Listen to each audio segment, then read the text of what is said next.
Hello বন্ধুরা, তোমাদের আরও একটা ব্লগে স্বাগত। এই ব্লগটা আজকে দেখো এখান থেকেই শুরু করলাম। ইন্ট্রোটা এখানেই দিলাম তোমাদের। রিম্পল লাইফস্টাইলের অনেক অনেক ভালোবাসার বন্ধুদের স্বাগত। দেখো আজকে রেডি হয়ে নিয়েছি পুরোপুরি, দিয়ে দেখো ব্যাগ ট্যাগ গোছানো হয়ে গেছে আমার। কোথায় যাচ্ছি তোমরা তো অনেকেই জেনে গেছো আমার শর্টস ভিডিও দেখে। দেখো লাগেজ গোছানো কমপ্লিট, এবার রেডি হয়ে গেছি। তখন ঘড়ি কাটায় বাজ হচ্ছে রাত 10টা। আর দেখো বাসও চলে এসেছে। এবার চলো বাসে উঠে পড়ি, তারপর তোমরা দেখতে থাকো কোথায় যাচ্ছি জানাচ্ছি তোমাদের, সব ভিডিওটা দেখতে থাকো, ঠিক আছে? এ দেখো তোমার দাদাভাই বসে ফোন দেখছি, আমরা স্লিপারে নিইনি, আমরা নিচে সিটগুলো নিয়েছি, স্লিপার নিইনি। দেখো নিচে বসে পড়েছি আর এখানে একটু নেমে পড়লাম বাস চলতে চলতে। তখন রাত প্রায় 2টো বাজছে। কোলাঘাট মানে জানি কোথায় যাচ্ছি, দীঘা। দেখো কোলাঘাট থেকে নেমে এখানে চা খাচ্ছি, বাস থেকে নেমে। আর আমাদের বাসটা এখানে দাঁড়িয়ে আছে, চা খাচ্ছি যেহেতু ঘুম পাচ্ছে প্রচণ্ড। আর রাত্রে জার্নি করতে গেলে একটু কষ্ট হয়ে যায়, মাঝে একটু চাটা খেতে হয়, না হলে এনার্জি পাওয়া যায় না। তারপরে দেখো চা খাওয়া হয়ে গেছে। এদিকে আমাদের 2টো বাস এসেছে, এই সাইডে একটা ছোট ট্রাভেল ট্যুরিস্ট বাসগুলো আছে, আর এটা একটা বড়। আর দেখো এখন সকাল 6টা বাজছে, চলেও এলাম দীঘায়। নেমে দেখো আমাদের হোটেল বুকিং করা ছিল, যেহেতু আগে থেকে আমরা যেহেতু একটা ট্যুরিস্ট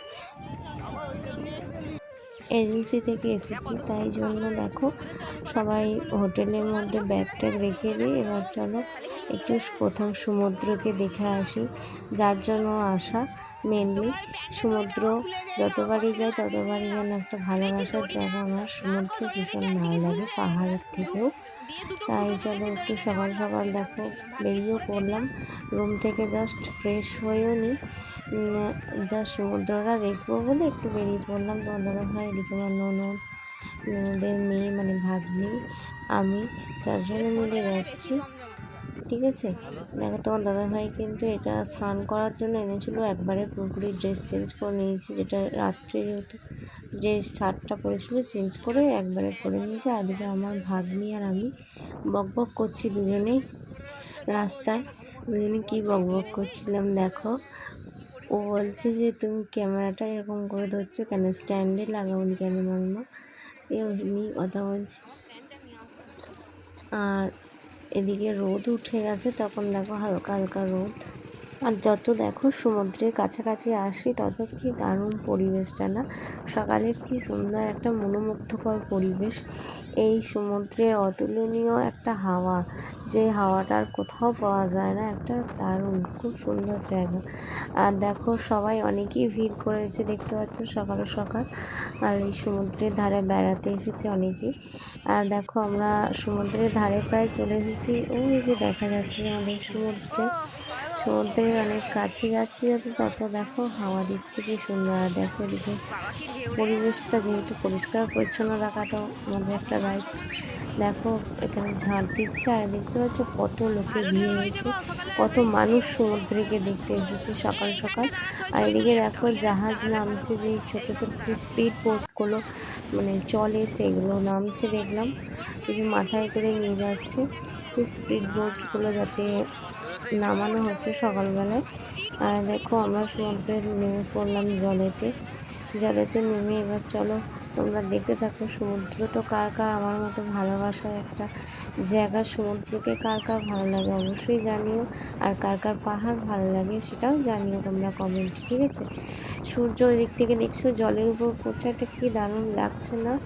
দেখো ওই সাইডে খুব সুন্দর সূর্যটা উঠেছে, আর জলের উপর সূর্যের আলোটা পড়ছে, একটা খুব সুন্দর দারুণ লাগছে। দেখো তারপর চলে এলাম সমুদ্র থেকে, একটু এবার স্নান টান করে ফ্রেশ হয়ে নিলাম। আর সমুদ্রে চান আমি করেছি, মাঝে ক্লিপগুলো নেওয়া হয়নি সমুদ্রের জলের যখন স্নান করা হয়েছে, যেহেতু ফোন নিয়ে যাওয়া হয়নি। আর এখন দেখো ফ্রেশ হয়ে নিলাম, এবার রুমটা তোমাদের সঙ্গে দিয়ে শেয়ার করি।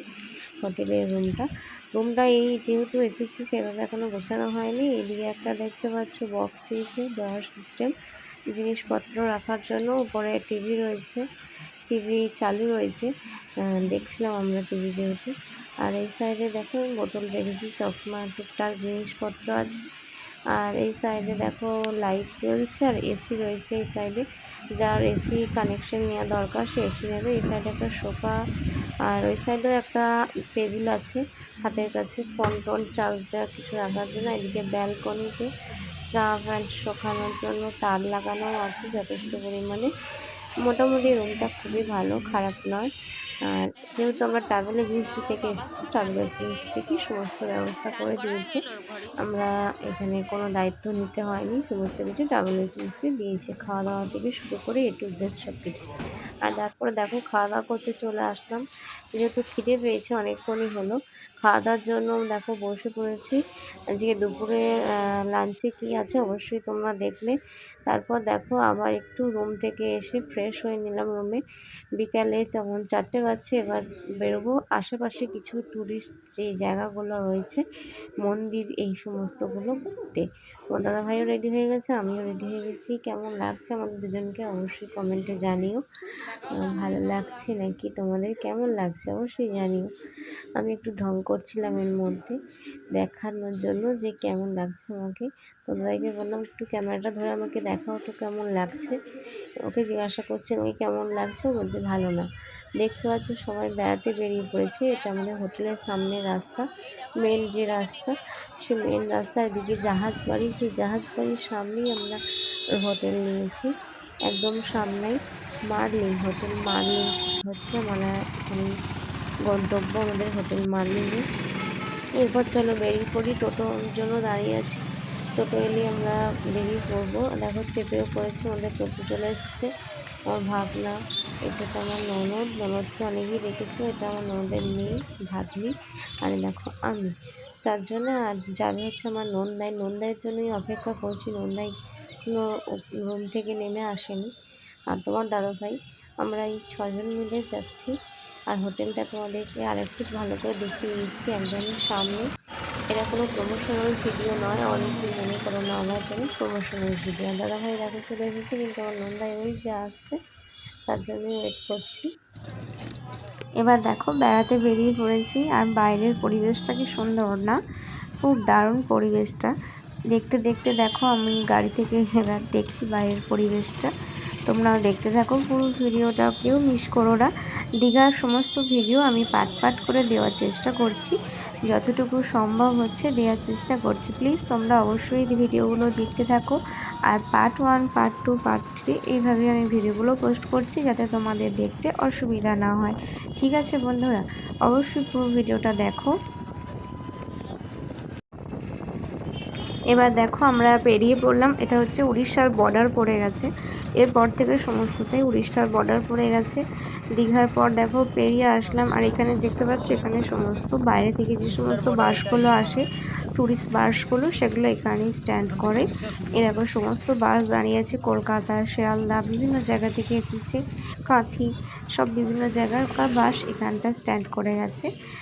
এখানটা থেকে দেখো সমস্ত কিছু কিন্তু এখানে ওড়িয়া ভাষা, যেহেতু দেখো ওড়িয়া ভাষাতেই লেখা আছে। ওড়িয়া ভাষা আমি যেহেতু খুব একটা ভালো জানি না, তাই পড়তেও খুব একটা অসুবিধা হচ্ছে। এরপর দেখো সামনেই হচ্ছে একটা মন্দির পেয়ে গেছি। এই সামনের মন্দিরটাতেই আমরা দাঁড়াবো। এটা হচ্ছে তোমার সম্ভবত মহাপ্রভু, একটা মন্দির, মহাপ্রভু শ্রী চৈতন্য মহাপ্রভু। দেখো মন্দিরের সামনের গেটটাতেই চৈতন্য দেবের ছবি রয়েছে। এখানে জুতো খুলে ভেতরে প্রবেশ করতে হবে। আর এখানে সম্ভবত ক্যামেরা অ্যালাউ রয়েছে, অসুবিধা নেই ক্যামেরা করতে। আর এই প্লেসটি দারুণ দেখতে লাগছে না, শ্রীকৃষ্ণ একটা দারুণ দেখতে লাগছে, লীলা জল পড়ছে, এখানটা খুব সুন্দর। এই ভিডিওটা আমার ভীষণ ভালো লেগেছে, করতেও ইচ্ছা হয়েছে। দেখো এদিকে তোমার দাদাভাই ক্যামেরা করছিল, আমি সমস্তটা ঘুরে ঘুরে দেখছিলাম এখানে আমি কী দেখছি, আর আমার ফোনে ক্যামেরা ধরে দাঁড়িয়েছে।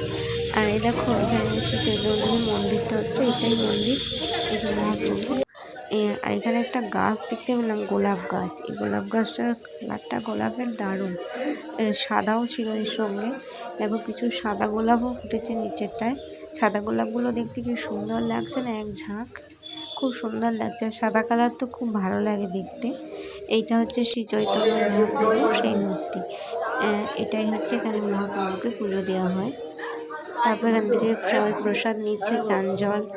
আর ওই সাইডে একটা রয়েছে এটা হচ্ছে তোমার সম্ভবত এটা কি লীলা বলে, এখানে হচ্ছে সেই কৃষ্ণকে মাথায় নিয়ে যাচ্ছিল আর পঞ্চমুখী সাপ তোমার রক্ষা করছিল।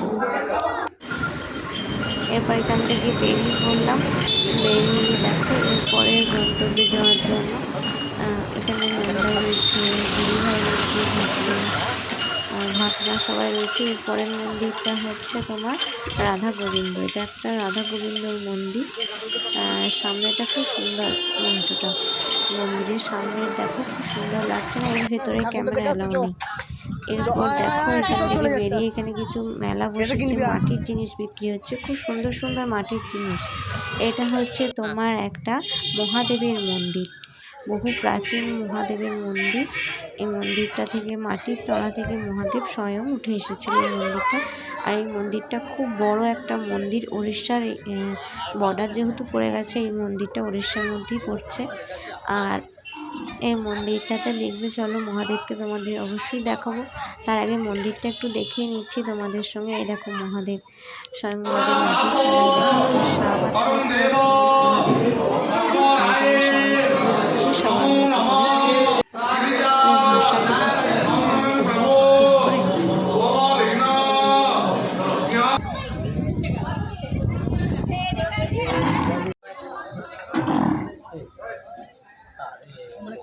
ঠিক করে। মহাদেব যেখানে থাকবে সেখানে তো নন্দী থাকবেই, স্বয়ং নন্দীও রয়ে গেছে এখানে। আর এদিকে স্নান করার জন্য মনে হয় পুকুর, এটা আমাদের মন্দির থেকে বেরিয়ে এই সাইডে রয়েছে পুকুরটা, মন্দিরটা ওই যে ওই সাইডে, আর এই সাইডে পুকুর ঘাট রয়েছে মন্দিরের পাশেই। আর এরপর চলো আমরা এরপরের গন্তব্য আমরা যাব হচ্ছে তালসারি, যেখানে লাল ক্যামেরা দেখতে পাওয়া যায়। তালসারি প্রচণ্ড অন্ধকার হয়ে গেছে, আর জলের কীরকম স্রোত দেখতেই পাচ্ছ, সবারই ভীষণ একটা ভয় লাগছে, যেহেতু অন্ধকার তার মধ্যে জল খুব স্রোত দিচ্ছে, নৌকোর মধ্যে যাচ্ছি।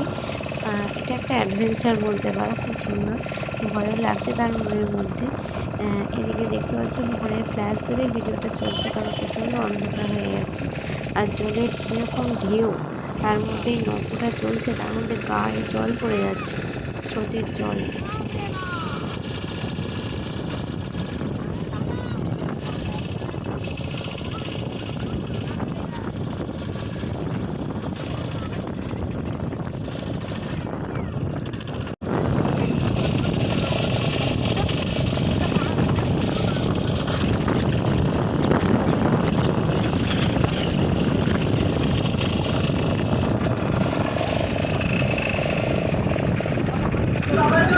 দেখো আমরা নেমে পড়লাম হচ্ছে তালসারিতে, আর কেমন অন্ধকার দেখতে পাচ্ছ, প্রচণ্ড ভয়ও লাগছিল, এত অন্ধকার হয়ে গেছে।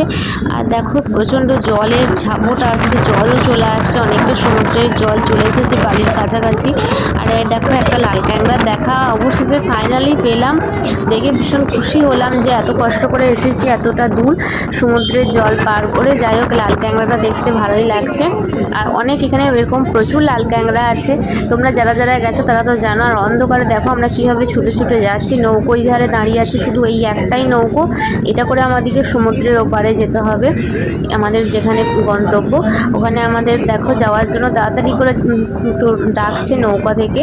আর ভীষণ অন্ধকার হয়ে গেছে, তো এই পার্ট 1-এ সবটা দেখাতে পারলাম না। এরপর আমরা যেখানে যেখানে ঘুরেছি সবটাই তোমাদের এর পরের ভিডিওতে অবশ্যই দেবো। আর দেখো এখানে কিছু জিনিসপত্র দেখতে পেলাম, যেগুলো বাড়ির জন্য নেওয়ার জন্য দেখছিলাম। বেশ সমুদ্রের শাঁখ টাক এসব রয়েছে, অনেক কিছু রয়েছে এখানে, সমুদ্রের ধারে তো এই ধরনের জিনিস বেশি পাওয়া যায়। তারপরে দেখো এখান থেকে সোজা চলে গেলাম